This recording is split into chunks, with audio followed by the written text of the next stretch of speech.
Hey everybody, welcome back. It's PetaPixel Podcast time in slightly different digs, right? Yes, we're actually in Japan, just outside of Tokyo, near Kanagawa, at the Sigma headquarters. That's why there's all of these sitting around here. And it's a kind of a hint. We'll have some time with Kazuto Yamaki-san, the president of Sigma. It's always nice to chat with him. We brought a bunch of questions, and he's always our good. most frequent interview subject because Really? he actually answers questions. He actually answers things, and as opposed to just talking about the new products out. We always enjoy seeing them, and we've had some really cool opportunities as well. So there's going to be some videos coming out. I know there's some urgency. People want that 20 to 200 review. That is on the way. Yes, it is on the way. That's coming, and there's some other stuff from our trip that'll be released shortly. So get ready for it. And speaking of get ready for it, gentlemen, we've got a conundrum. Oh, God. Okay? Where's this going? So we're in Aizu. We're back in Tokyo right now. Yes. We have 3 people here, the PetaPixel Podcast team, and we have 2 rooms. So who's sharing a room tonight? Oh, What? so I originally thought Yes. So I made a mistake when I booked the hotels for Tokyo. You forgot I existed. I forgot. I got the days wrong. Wow. I thought that we were going to be back yesterday. And Right. so the hotel was the check-in and check-out was last night. So I had to change the rooms. And when I got to the front desk, they're like, we don't have single rooms anymore. There's only 1 single room and then 2 double beds in 1 room. Right. And I thought she meant we had only 3 total beds across 2 rooms. That was my Right. understanding of the situation. Which, for of tonight. course, would be Chris and I would bunk. Why of Why is course? that? Why of course? What's wrong with me? Well, because Chris and I have experienced bunking in the past, and I'm a very light sleeper, and I'm afraid of sounds. I don't know what you're getting at. Jordan, I'm not going to get up. Jordan, I don't you see what snore. Look, I've had the honor and the privilege, I will say, of bunking with both of you multiple times at some point in my life. Yeah, and who's better company? I know. I mean, you guys are both wonderful company. Don't you like my brown noise? One of you, you're. Either way, I'm getting. Have we defined brown noise on the podcast? Yeah, we yet? talked about it. It was brown noise. I haven't played it. I mean, either way, I'm getting some sort of noise. Yes. Right? Yes. Yeah. And I would actually. By the way, we did get 3 total rooms, so we are Yes. not having to Oh, split. sick. Okay. But this does remind me, one of the first times that I ever had you guys out, I was told to not spend a ton of money on housing, and I put you Yes. both in 1 room, and then I did it to you again. Yes. Near my mom's house, I put you in a very small room. Very together. romantic. yes, that was 1 bed. That was a boutique hotel with 1 bed. I'm so sorry.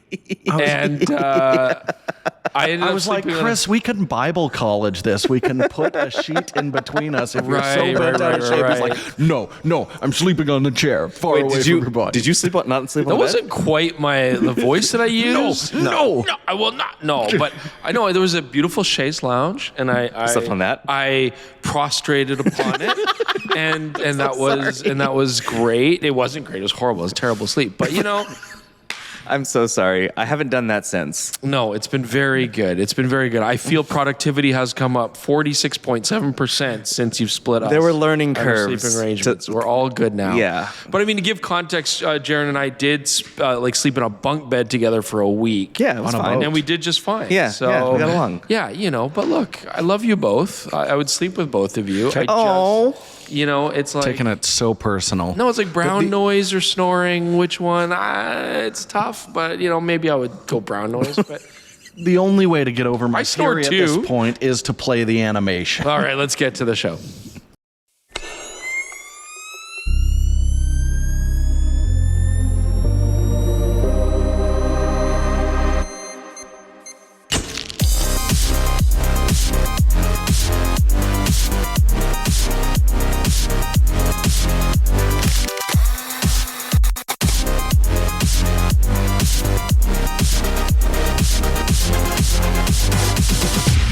Now, of course, we love being able to travel and do these special projects, you know, and the special project we're doing here. And sleep in separate rooms. And sleep in separate rooms, yes. And this all takes money.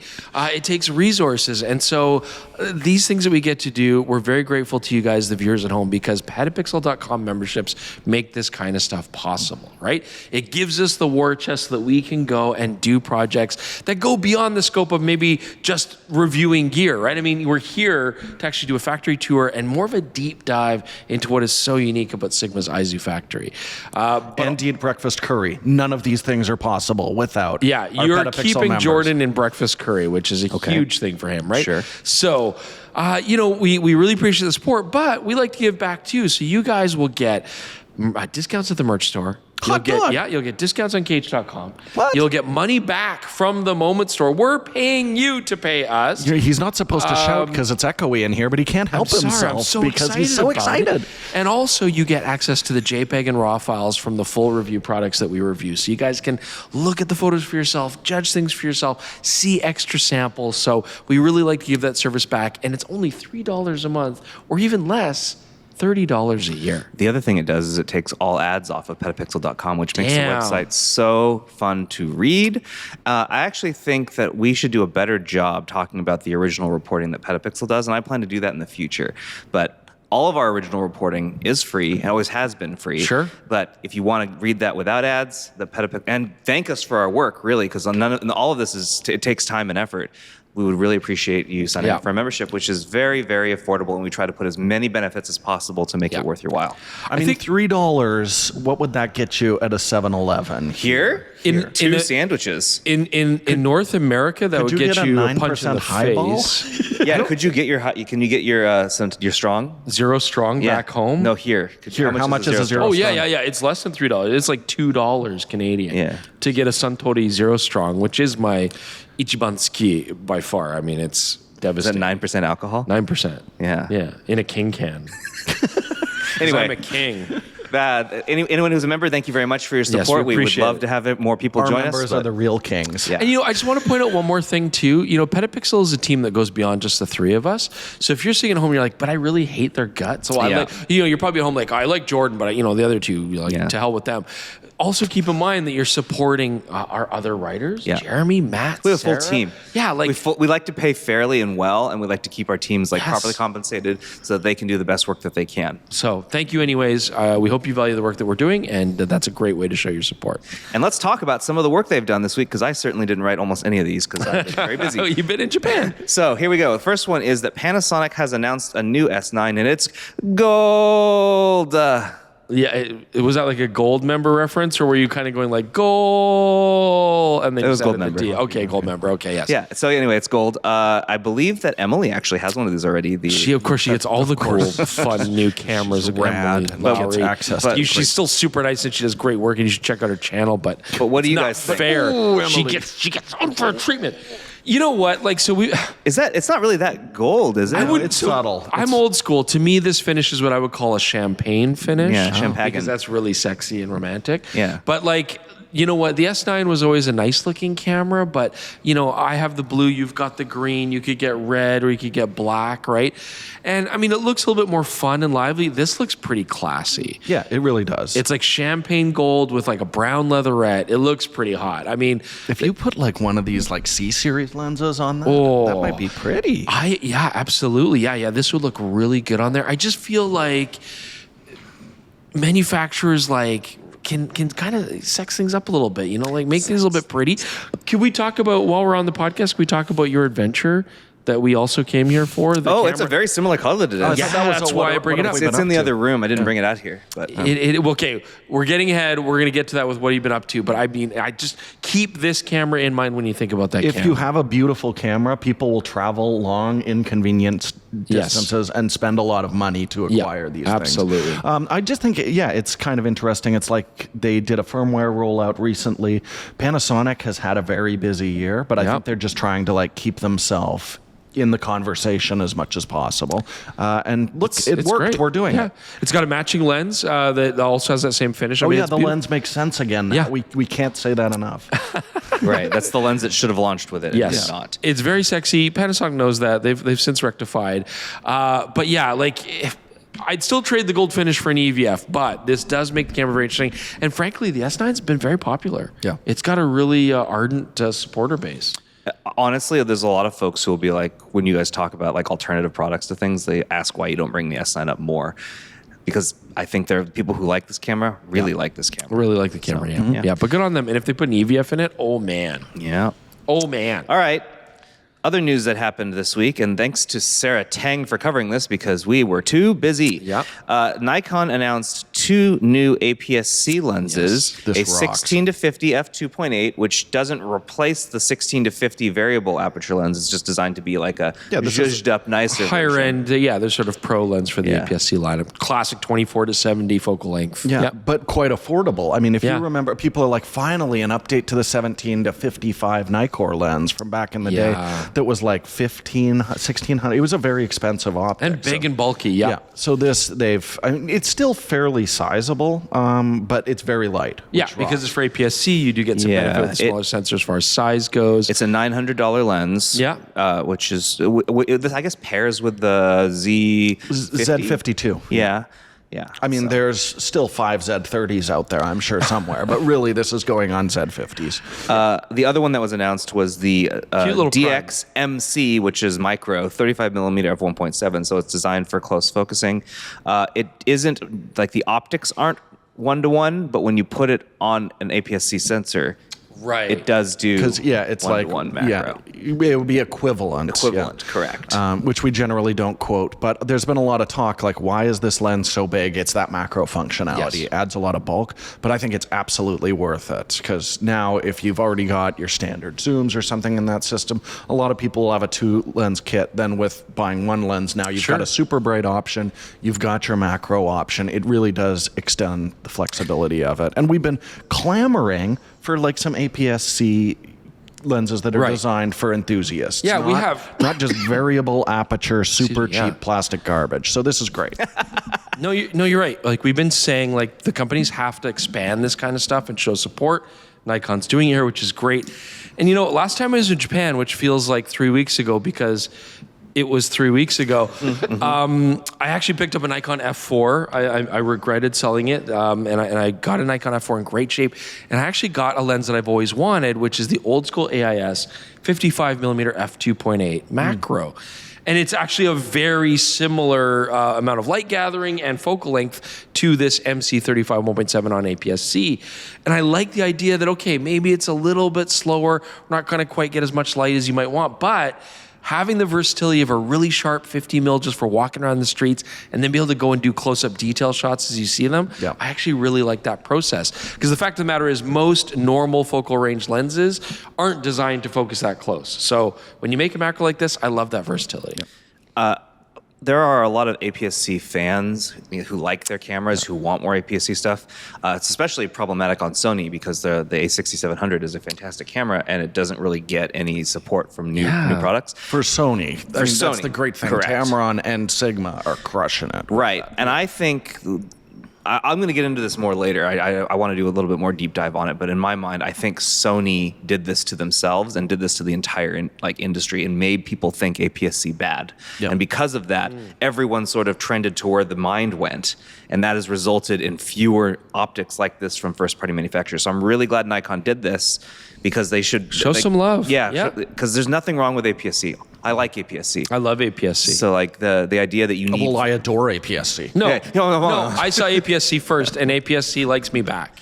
All right. And so does Micro Four Thirds. I love all the small sensors. I'm the best I know at liking Well, small I also sensors. like the large sensors as well. Well, I'm format agnostic. fine, I love whatever. everything. Except like type 1 over 2.3. Are you two done? Yeah, I think we're done. Okay, thank you. I'm sorry. This will be a quick one. I just wanted to we have to talk about it mainly because it was it was announced. Yes, and Jordan wasn't able to get his before he came to Japan. It is waiting for him. But Apple announced a new MacBook Pro with the M5 processor.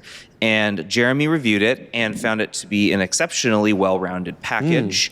You should check out this article. Jeremy went into depth. So this is the thing, yeah. Like everything. You should This check it is out. what the PetaPixel membership really helps us with, is because Jeremy had to work all weekend to do this. We wanted to hit embargo, and he received this product like on a Friday, and the embargo lifted on a Tuesday. So you have to do all your benchmarking and testing over the weekend. So he sacrificed his weekend so that he could do this for you all. And what he found was that while it's not breaking any records in like the M4 Max is still better. Yeah. But what the M5 does is it puts itself in a really nice price to performance ratio. Yep. So he was pretty pleased with it. I recommend everyone read it. And so here's like a quote from him. Apple has long had a position of dominance in the premium laptop space, and for good reason. The newest 14-inch MacBook Pro with M5 reflects all of Apple's relative strengths. It looks great and works well. macOS 26 is as good as macOS has been in years in most ways. The M5 chip is very powerful, efficient, and quiet. Everything just works and works very well. I think it's kind of odd. They've generally always released the Pros, like all of the different variations of it simultaneously. We usually see like these chip launches happen with like they did this one other time. Okay. I think it was with the original M1. Right. They also did the M1 MacBook Pro. No, this is the itself. MacBook Pro. Correct. Yes. It's not an Air, it's a Pro. And again, I do work on an iPad Pro, and I do like doing that. I'm still MacBook no. But you guys love them.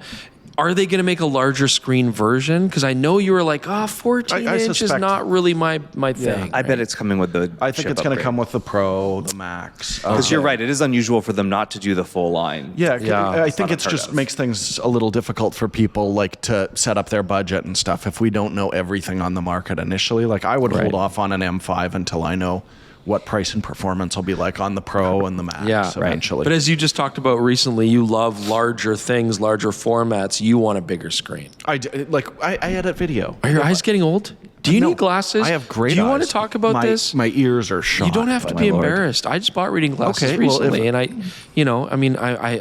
still have excellent vision. Okay, are you sure?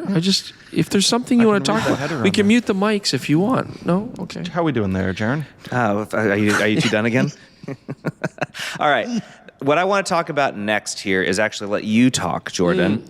You reviewed the C50 from Canon recently. Yes. And you made your opinions generally well known in this video, but at the end, if you clicked off in the first 12 minutes. Right, because technically Jordan didn't really. Yeah, it was Gordon. Gordon reviewed it. Jordan only got the last bit. But. Yeah, I don't think you should be taking credit for his hard work. But anyways. Yeah, he is extremely expensive. Yeah. This drained the budget. At any rate, did you told me about this, that you're sort of mixed on the C50. Like you want one, but you hate that you want one. I think you sort of told me. Yeah, like while I was doing all the samples, doing all the work for Gordon then to just talk over top of it after doing what a nothing. jerk that guy. He's the worst.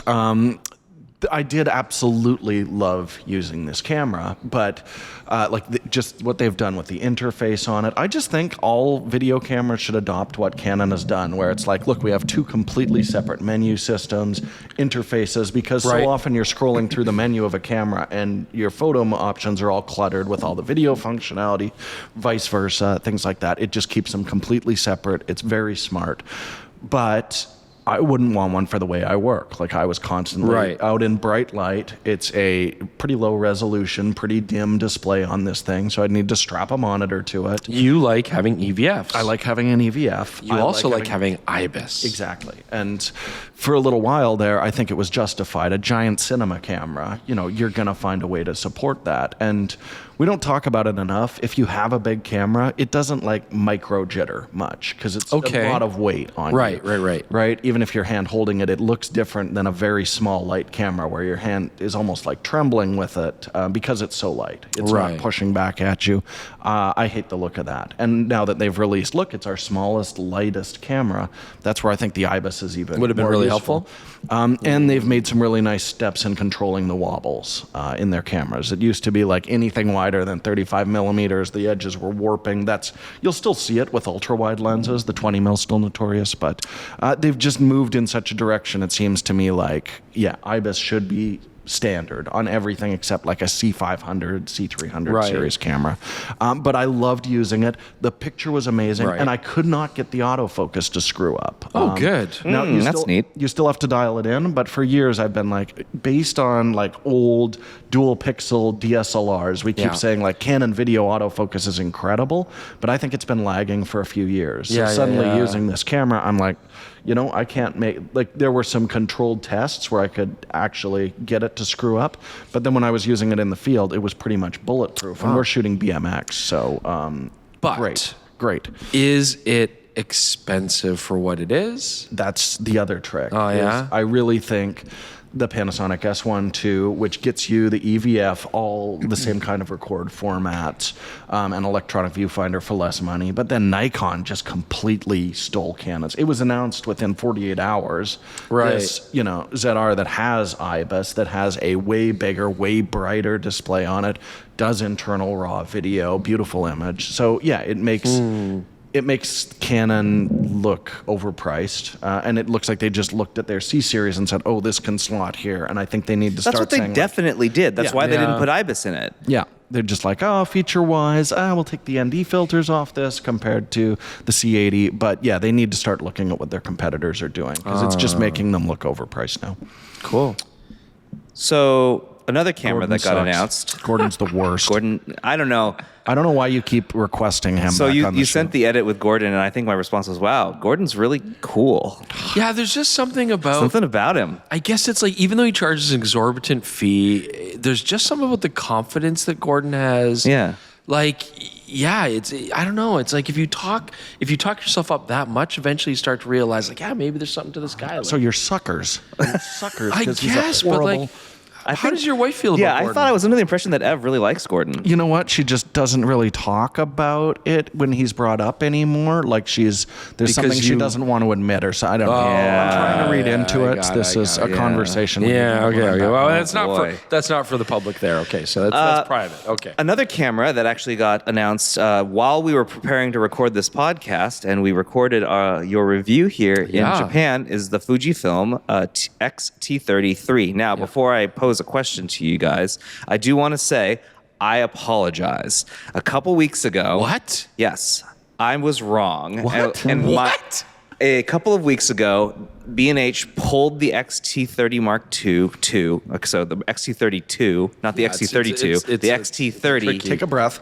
2 Yeah. off of their website as discontinued. Now, the speculation then was that's because they're preparing for the X-T30 III. And the thing is, none of my sources at the time gave me any indication that this camera was coming. So I said that it was silly to think that I had never seen anything. I had not heard anything. There's no way we're getting another camera this year from Fujifilm. I was wrong. We definitely did get another camera from Fujifilm. Now, marking But it as... did we? That's the question. Okay, so my apology is now we? over. I was wrong, and I will try and be more correct in the future. But yes, did we get a new You're camera? allowed to make mistakes, Jaron. You're only human. Well, it wasn't necessarily entirely my mistake. My sources just didn't know yeah, about but it it. definitely wasn't ours. I'm Yeah. still clipping the audio of you apologizing, and Yeah, I just I'm want sorry. to have that in my back Like pocket. I'm sorry Yeah, button. I'm sorry. I was wrong. Yeah. Oh, that's a good blackmail So- tool to have. So with that in mind, did we actually get a new camera here? That's the trick. Okay, so the Fujifilm X-T30, the main 33, There we go. the main. I wish they changed the naming convention. That's besides the point. So the real update here is the new X5 processor. They're basically taking the X-T30 platform and bringing it up into the era that matches like the XC5, the XM5, the XC5, the X-T50. And I don't want to poo-poo the fact that processors are a very important part of a camera. I would argue that processing power is nowadays even more important because, as this camera shows very clearly, the hardware's plateauing. We have the same 26 megapixel sensor that we've had before. It's using, basically the same EVF, the LCD panel in the back. The thing is, could they have upgraded some of these things? Yes, Could they have updated some of these things and kept this camera priced where it needs to be? No, and but there's two issues. Not only can they not keep it priced where it needs to be, we'll talk about that, but also they've got so many other cameras in this lineup. You don't want to start stepping on the other cameras, right? Like, what are you gonna do? You put a 40 megapixel sensor in? That wouldn't make any sense. Then you're up to XE5 territory, right? You know, so it's like, what do they do? But the downside is, as much as I love, and I think we should get this out of the way, the X-T30 camera is a great platform. It's small, light, has nice analog controls. It's got a sexy look. Like, it's a great entry-level drug into the Fujifilm system because it has everything that makes Fujifilm cool. The retro styling, the tactile experience of using command dials, and it doesn't skimp on things. I mean, you get an autofocusing choice. Like, it's a great body. I have no complaints about using it from a handling standpoint, but the processor is basically going to give us a couple more Fujifilm simulation modes, slightly longer battery life, and the new subject detection or autofocusing capabilities. Yeah. These are great changes. Open gate video. These are great changes. On an unstabilized camera. If you're expecting like faster burst rates or anything like that, if you're expecting a new body design, you're not going to get it. And I guess the thing that it's not such a bad thing until you consider when we did the X-T30 II review, we essentially said, we'll just watch our X-T30 review. Yeah. Because nothing changed handling-wise or body-wise there either. And again, hardware-wise there either, really. So it's just very incremental changes, but it's to keep it at an affordable price point. Yeah. Sorry, Jordan. Well, I was just going to say, the thing I think they've really corrected here is their lineup was weird. Yeah. Because you had an XM5 that was a better autofocuser than the more expensive X-T30 II, or you could jump way up in price to the XS20. So for a lot of people, we were saying, well, the 30 series is great, but then a lot of people are like, well, if I don't want to use the EVF, actually the XM5 is a slightly better camera in some regards. Now, at least their entire parity lineup, as far, top to bottom makes sense. Yeah, absolutely. I think one of the reasons we got this camera also this way is to add those features so that it has parity there. But I also think they might just be done making that processor, and they have this processor. They're making lots of it for the rest of their system. Right. Why not just update it? Stop making the old one, focus on making this one, put that in there. That may just made sense. Totally. And it is just putting, just updating this platform to match the lineup. But at the same time, I think we have to point out too, like, the XS20 has gotten substantially more expensive. They all have. All the other cameras are substantially more expensive. And so, yeah, we're not getting many changes, but you need a camera at that sort of $1,000 price point, and maybe this is the only way that they can maintain that. Right? And it is a really good, looking at and its it is a very good camera. It is a well-rounded Canon camera. EOS R10 is a good option there as well, but With no glass. Yeah, with no glass. Maybe what Nikon ZFC, you're kind of in that range. With a little bit more glass, but not much glass. Not much glass, low res sensor. I mean, they're all good cameras, but I mean, this does make sense. But one last thing on this: it's $900, right? Is that yeah. So 1,000 with the lens. Wait, $1,000 and then $1,150. Yeah, you're with right. the lens. Sorry. Oh, it's $1,000 and $1,000. $1,150 with lens. Yeah, entry level is $1,000 now. I know. Yeah, man. I mean, you get an EOS R10, I think it's $900. I think it's like $100 cheaper at this point. But yes. Gosh, that's expensive. That's entry level now. Yeah. I know. Yeah, we're not going to do the dung dung sound, but we all know what's going on there. All right. That's not the only camera that got announced prior to this podcast. The Leica M EV1 was also announced. And Chris, you said, I think this camera will be polarizing. As you sat next to me on the Shinkansen, that's what you said. Sure. I think it will be polarizing because what you're basically doing is trading the rangefinder, which is so integral and so iconic to the M series rangefinder cameras. To take that away is a huge risk. And Leica is, make note, keeping the M moniker. They're not making it an M11 though. It's an M EV1, so they're trying to differentiate. Totally different direction to go with an EVF. And I think the natural response is to be like, well, that's not my M series. That's not over my cold dead body. Will I, use this thing? But the fact is, there's a lot of people who have warm living bodies that still might want an EVF. No, I'm serious. Okay. No, I'm laughing at your phrasing. I'm sorry. So here's so I use the EV1 quite a bit, and what I found with it is actually the experience of shooting it feels very similar to an M series rangefinder. Insofar as what I mean is how you use it, where you use it, obviously what lenses you use it with, but it's still that compact, discreet companion camera that you can take with you. And I found that focusing with the EVF was basically giving me a very similar hit rate. I didn't feel like I was disadvantaged or majorly advantaged either way, to be honest. But if I'm going to use adapted glass or extreme ultra wides or macro lenses or extreme telephotos, that's where the EVF makes a lot of sense, because I can punch and magnify. I can really confirm focus, and you can't do that with an M series rangefinder. And I don't have to use auxiliary viewfinders if I'm using an ultra wide or The other thing too is some of these, even like Thipoc's new 21 millimeter. Sure. It's really big. Yeah. So it'll like block your it's view. blocking the rangefinder. It's not great. So this makes that not a real situation at all. And look, Leica's not asking anybody to fall in love with this camera and ignore the M series rangefinders, right? They're just giving you another alternative.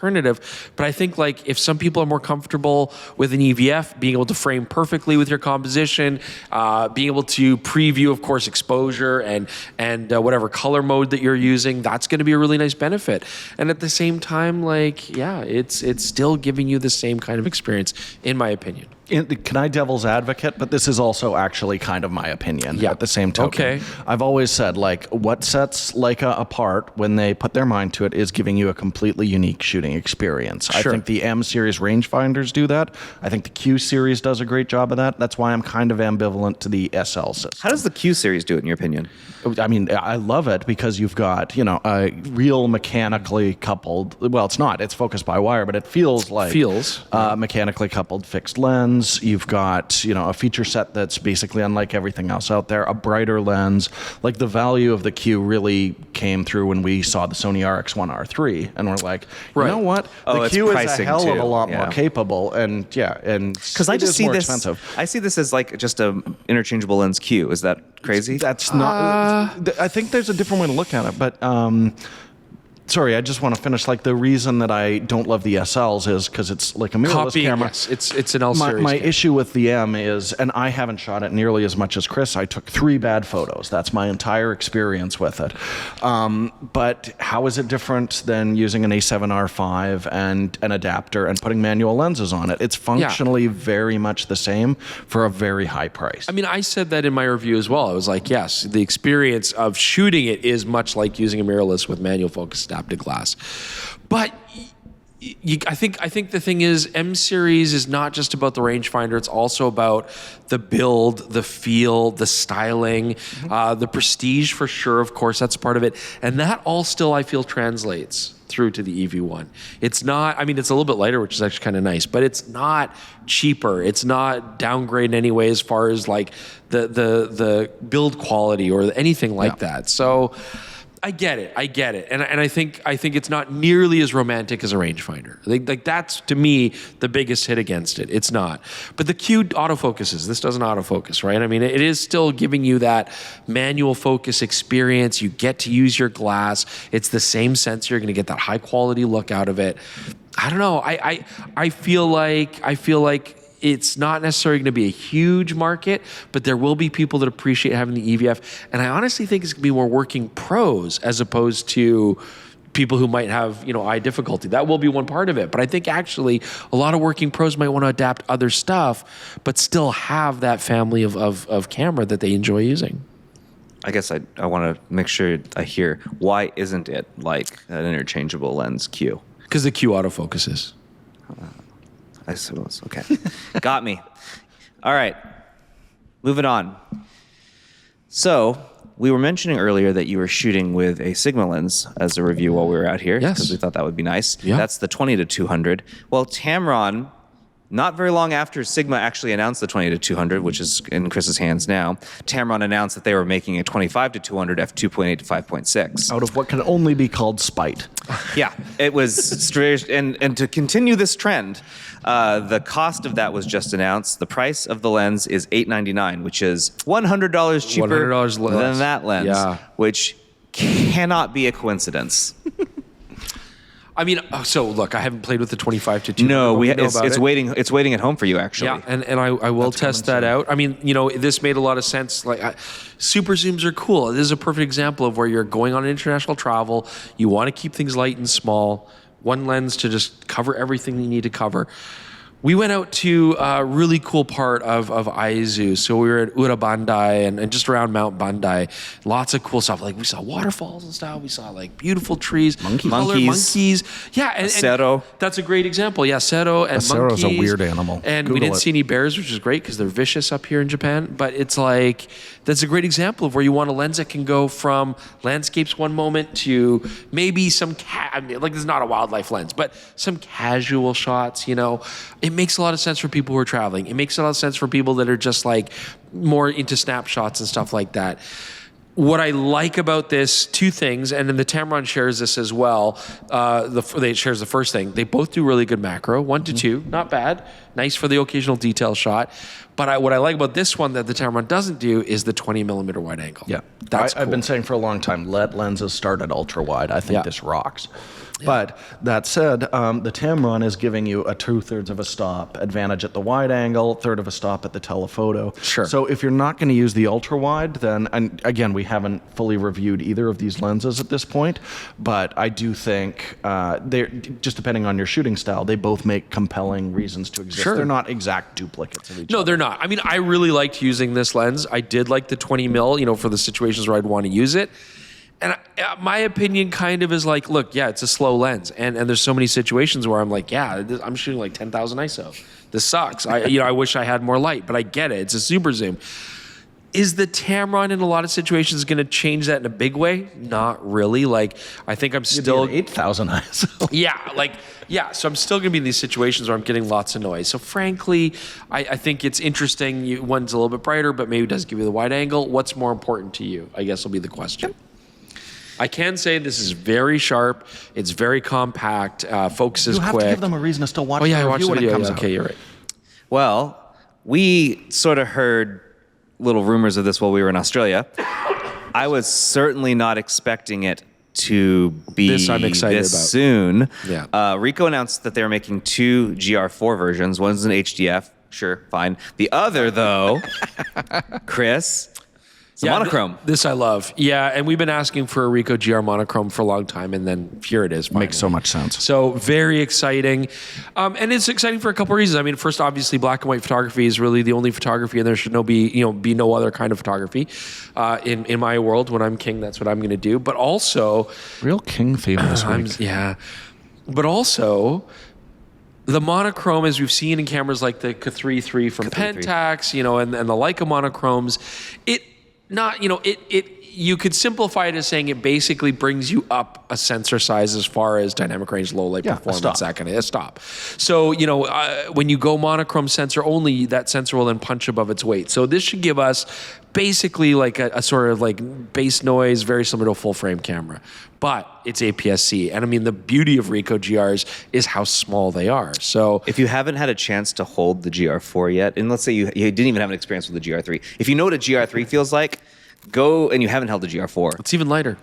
I think, is noticeably thinner. Like, you actually feel quite a difference. Yeah. It doesn't look that much like when you look at them side by side, but it feels significantly different. I was surprised. The beauty of these is how pocketable they are, because like an X100, great camera. I know I don't like the lens, focal length. This is 28 mil, even better. It's not really pocketable. It's not pocketable. No, it's not. And this truly is. Like, this is like shirt pocketable. Yeah. This is pants pocketable, Yeah. And That was really important to it's a them. beautiful 28 mil lens. They improved that quite a bit with the GR4. We noticed that. It's definitely sharper, so I'm super excited to play with this. This is a crisp product. Do I wish I had an EVF? Yes. What are you going to do? We will It's too small. see this in spring 2026 is the current plan. All right, one last thing here. This lens sitting Hold here it, in front of grab it, us. wave it Right around. there. Right there. This is a 28 to 45, a actually quite T2. light. Yeah, the sounds I'm making are because I'm kind of leaning backwards in this chair. This lens has been slightly delayed due to unexpectedly high demand. We just asked Not a bad problem to have. Kazuto-san about this, and he essentially said that it was more than they expected. And I said, do you think it's because it's in mirrorless mount? Yeah, that's Yeah. why. He was thinking this was going to be more like a cinema demand level, and it ended up being broader than that. So that's exciting.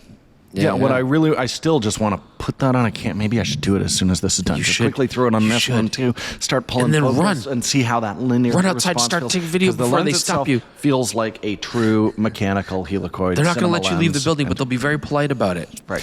Until they have to tackle you. I want to try it. Okay, so with that, let's transition to our interview with Kazuto-san. Yes, absolutely. And Yes, then- and he can elaborate more on the products that we're seeing here in front of us and why the demand is so high. And then we'll transition right back to what you're seeing right here.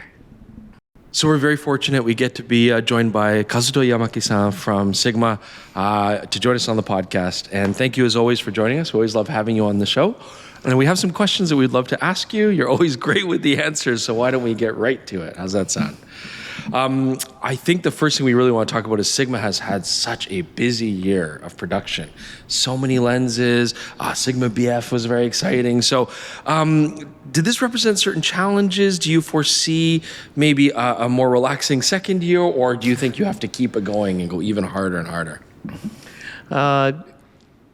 Yeah, actually, as you said, during these 2 years, we have been launching very exciting new products. Yes. And we have been very busy to produce those products.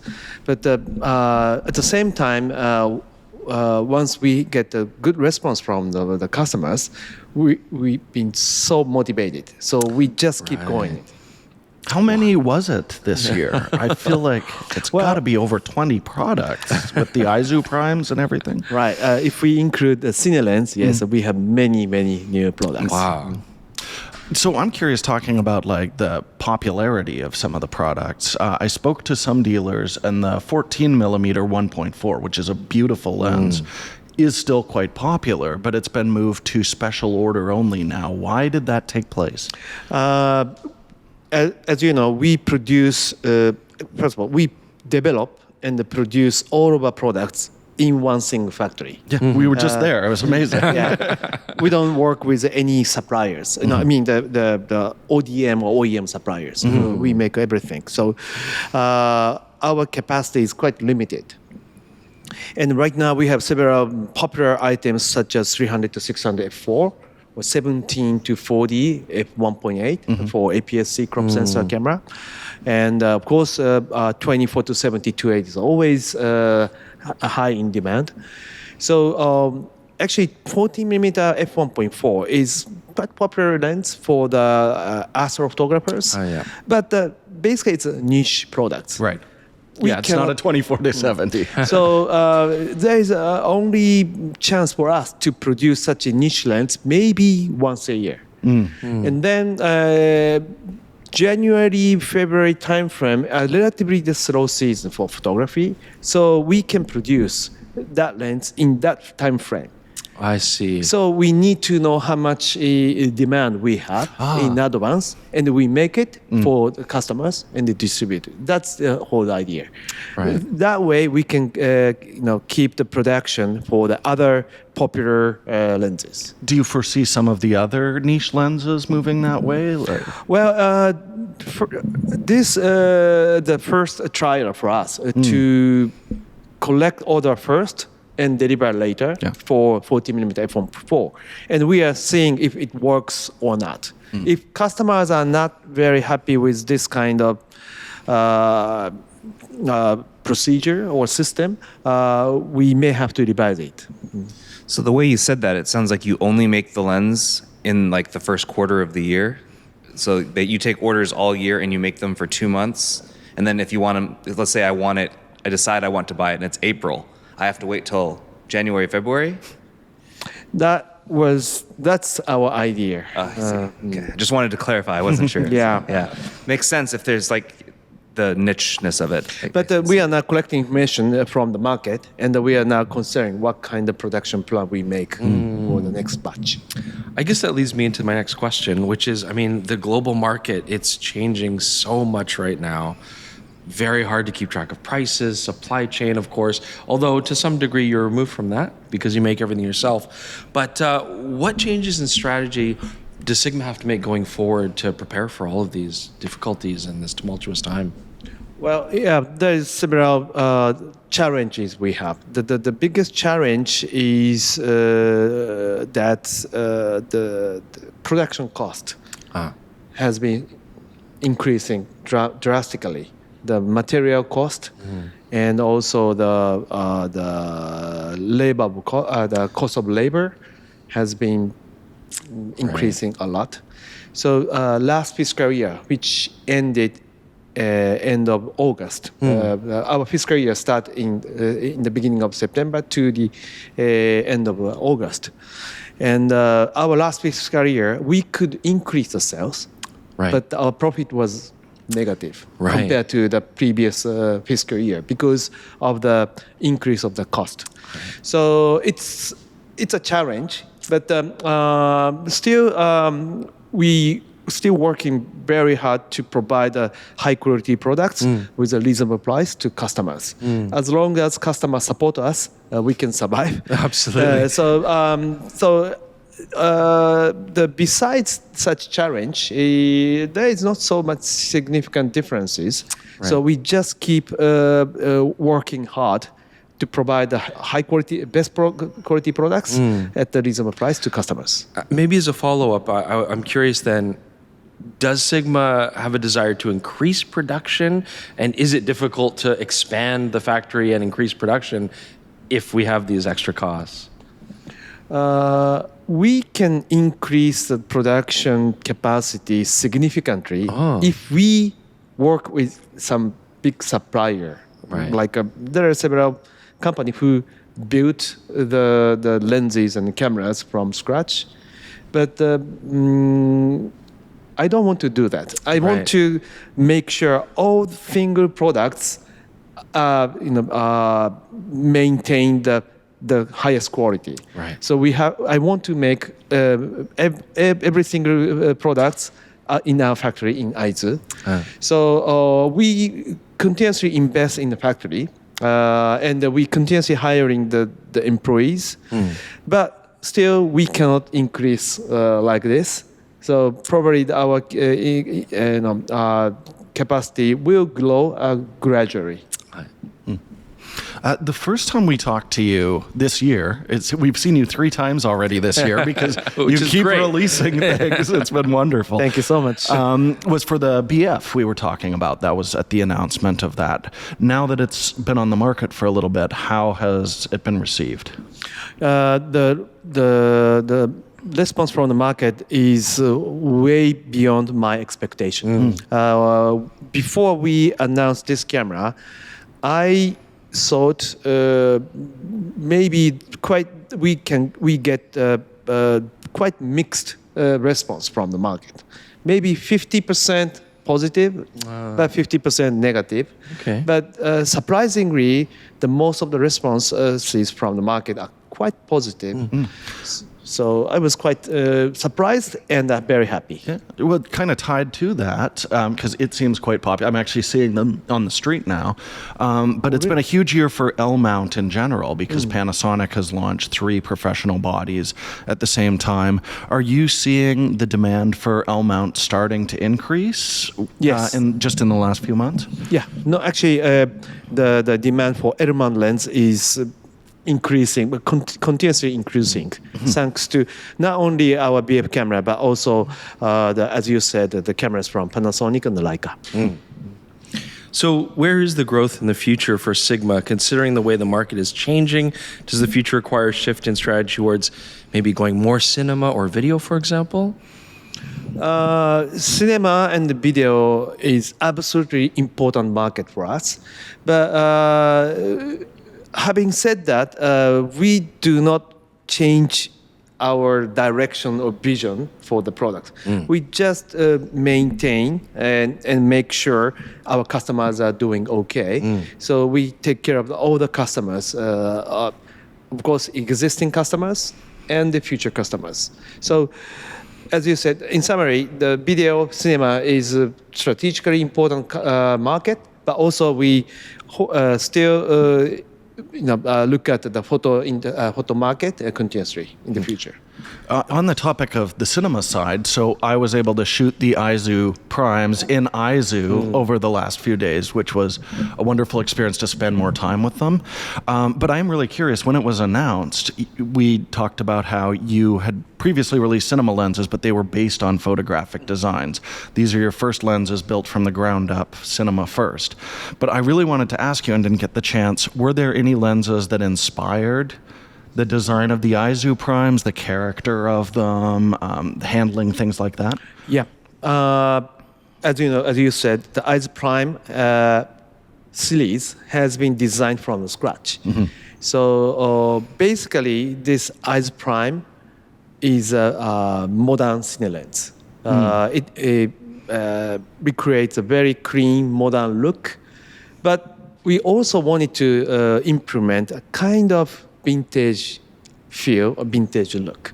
So we purchased several bunch of vintage lenses, and we include such taste or look or flavor into our Aizu Prime. So it's basically modern, clean look lens, but you feel a little bit softness in the image. Can you tell us any of those that stood out to you of the classic lenses your designers? They call Canon C50. Oh, yes. Famous lens. Our optical designer he also personally purchased that lens. They use those lenses for his own personal photographic work. Lucky. Yeah, and he included it in the Aizu Prime design. I really enjoyed using and I was actually commenting about, we had some backlit stuff and enjoying the flares. They're very dramatic. But yeah, I'm going to be talking about it in the future, my full thoughts on it, but they've been a pleasure to use. Thank you. The thing that I thought was interesting about them is when I heard them first described as like clean and modern, my mind took me to like what photographic lenses look like as clean and modern, which is they're very nice, but they're very kind of stale and like they don't have any real character. They're too clean. But when we put those lenses on a camera for the first time and saw it, like both Jordan and I were like in awe of the fall off. It was so pretty that it had character, and yet it was still so sharp. So I wanted to say, I think they're gorgeous, and I love looking at the footage that we shot on them. Thank you so much. I'm sure that our optical designer will be very happy to hear that. I actually have another question related to them that wasn't on the list, but so they're PL mount, right? Is there any chance of seeing those, or at least iterations of those designs on a mirrorless mount? Just because they're so nice, it would be nice to be able to more easily use them, even though your L mount adapter is fantastic. It's a good one. Right. I see the new trend in cine video users or market. Quite few number of users start using mirrorless camera to shoot video and cine. So I'm now carefully monitoring the change of the market. Yeah, because even so, like because they're manual focus, you could put them on Canon RF. Technically, I think that they don't mind it if it's manual focus. Otherwise, anyway, that was it. Here you go, Chris. I guess building on that, are there any exciting projects that Aizu Primes are being used or are part of that you're aware of that you're very excited about? Any movies or TV shows or entertainment? Yeah, we already heard some potential project in some countries, including some big project. But I can't share that information today. Right. I'm very excited. But obviously, there's been good feedback. People are desiring to use these lenses for their so far we've got so much good responses from the users. We can say there was a documentary shot in Alaska that utilized the Aizu Primes that is getting really good buzz right now. Yes, that's true. There's one project. Oh, Jaron, yeah, you had a bit of a different question here, I think, coming up. All right, so this one, both Jordan and Chris did not like that I had this question. But we wrote a story in a couple of weeks ago in the new Ghost of Yotei video game for PlayStation. There is of course, camera mode. And the camera modes have gotten really popular on PlayStation first-person adventure games. The one that is in Ghost of Yotei we saw was a 12 to 300 f1.2. Now that's an absurd lens. We would never see anything like that, probably because it's enormous. And I wanted to ask someone who has knowledge of lens design, what would that lens actually physically look like? Like, how big is a lens that can go from 12 to 300 and maintain f1.2? Okay. Basically, it's not realistic. No, of course not. But But the math should exist. It should theoretically, Yeah. on paper, be possible.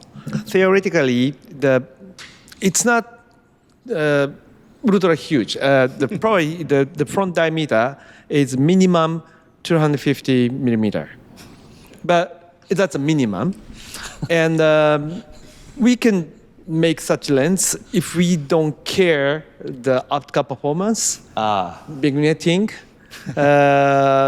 Maybe that such lens can be sharp only in the very, very center. Okay.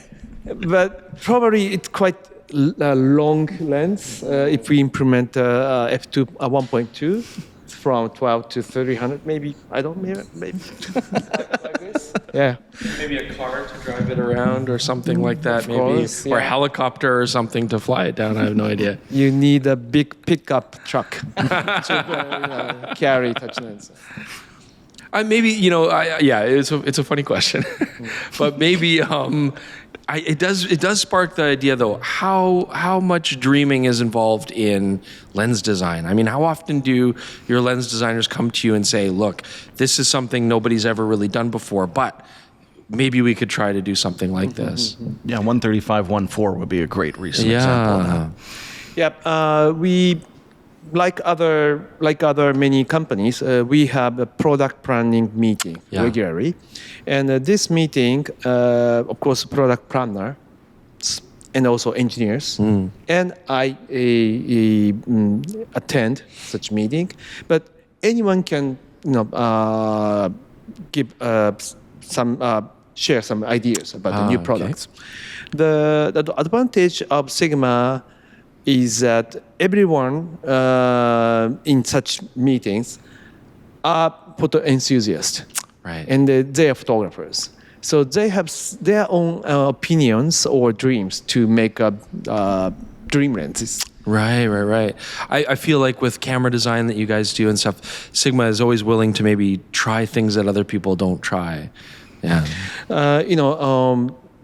People say Sigma is regarded as a third-party lens manufacturer because our lens can be used for other camera manufacturers.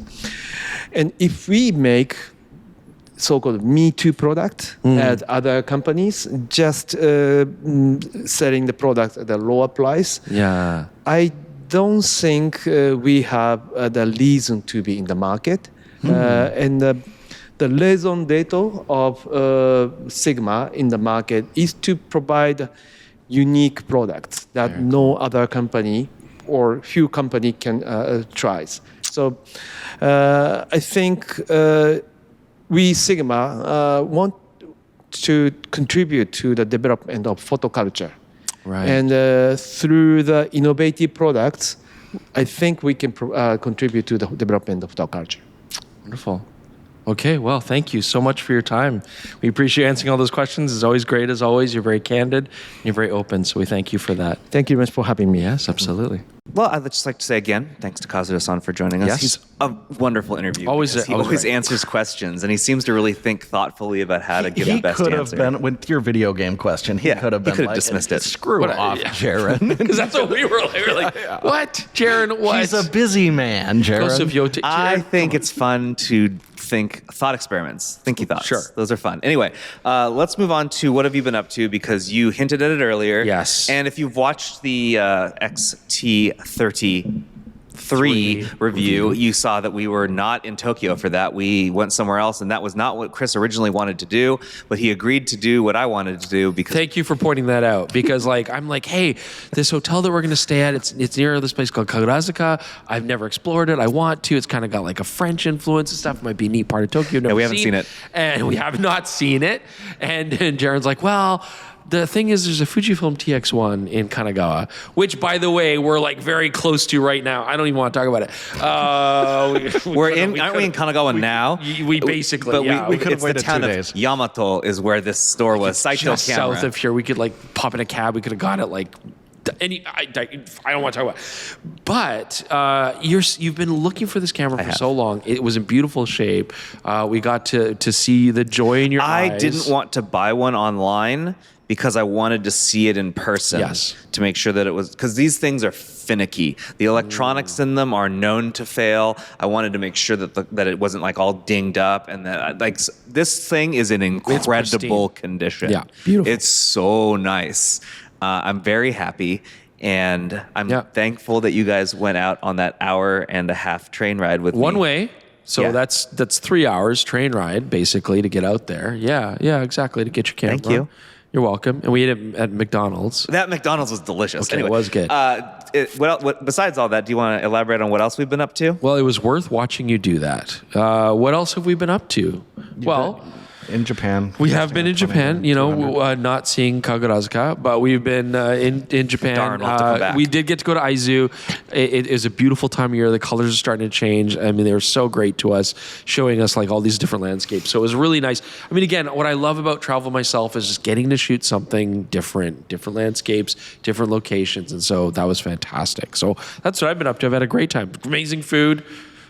The one thing I wanted to throw out is I recently used Aizu primes in a shoot in Alaska, which was a very traditional video shoot where they worked really nicely because I'm using them with a follow focus and a rig and all that kind of stuff. But yesterday I went and was like, what if I just treated them like I would my normal lenses? So I brought them out on an S1 II, just hand holding them, all of the talking points on a tripod, but just trying to work quickly. Because I warned Chris, I said, like, look, man, this is going to slow us down a lot. And honestly, it really didn't. So, You complained a lot less than I thought you would. I thought I was going to be screwing up. And I thought you were going to be like, oh, every time I ask you to do something again, because that's the sound and the look he makes. Yeah.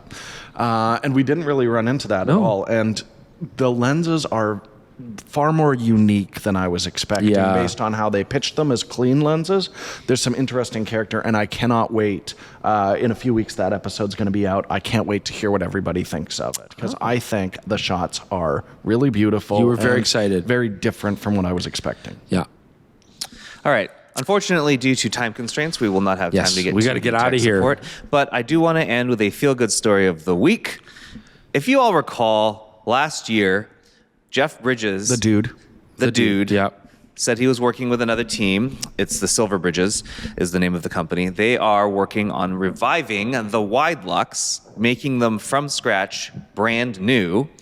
And that project has now reached the prototyping stage. And it looks pretty. They have photos of what it looks like as a prototype, and their goal is to stay as close to the original as possible, but also updating some things, hopefully to make the mechanics a little bit more reliable, because those the springs tend to break over time. A little more reparable. Yeah. I think this is cool. I've been wondering what's good. I've been thinking about this project since last year. I think you've got a panoramic sickness. So this is similar in idea, in the panoramic concept. I think we but should talk I don't about think it. I want one of these personally. What? It's a completely different style of shooting a panoramic. This one's not really necessarily the one that I don't know. I've never used one. I would if I'd use it. Maybe I love it. Pretty cool with the lens rotating around It is a curved film plane. For those listening, and if you've never seen a wide lux before, what it does is the lens actually moves on a cylinder. Exposing across the wide format. It's pretty neat. So if you can run at the same speed, you can create some fun effects with it. Yes.